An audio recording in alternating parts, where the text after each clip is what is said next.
This is a leech pattern that I have had much success with in the colder months, especially around spawning times for the trout in my local rivers. The beads I use to imitate the egg are glass beads that I found at a craft store.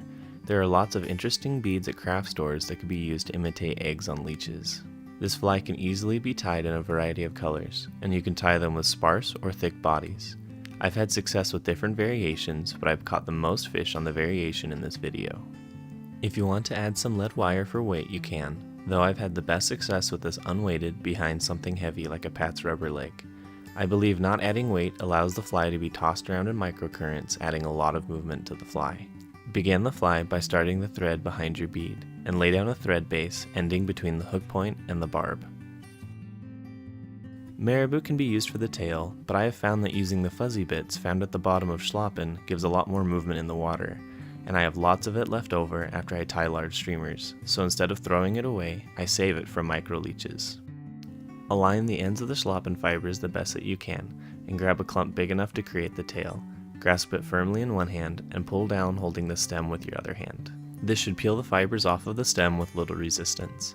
Transfer that clump of fibers to your other hand, and measure a little longer than one shank in length, then tie it in at the point where you ended your thread.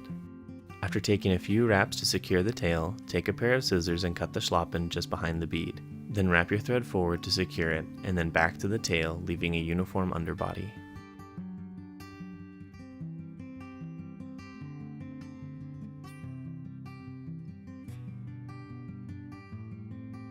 The body is made from a blend of rabbit dubbing and eye stub.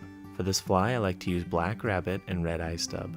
I use about half as much eye stub as rabbit, but you can play around with this and find what works best in your local waters. For the next step, a dubbing loop can be used, but I find it quicker to split my thread instead.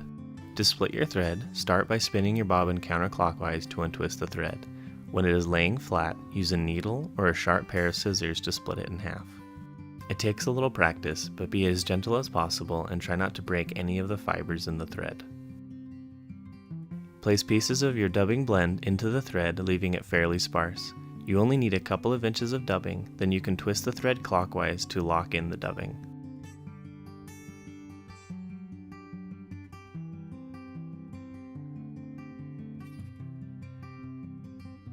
Once the thread is spun up tight, use a brush or Velcro to tease out the fibers caught by the thread until you are left with something that looks like this.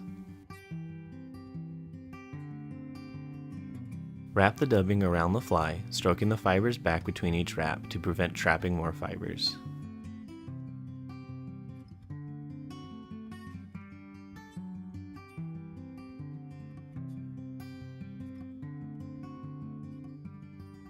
End the body right behind the bead, and again give the bobbin a counterclockwise spin. Let it continue spinning until the twists that we introduced to the thread are gone.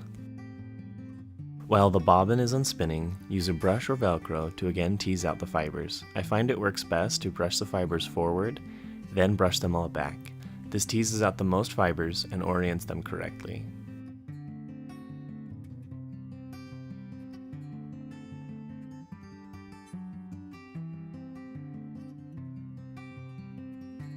At this point, you can whip finish just behind the bead and end the fly. These leeches are really quick to tie and they catch fish, which is a killer combo in my book for any fly pattern. I hope you enjoyed this video. If you did, then please consider subscribing for more videos like it. If you have any questions or comments, leave them down below. I try to respond to all of them. Thanks for watching, and tight lines.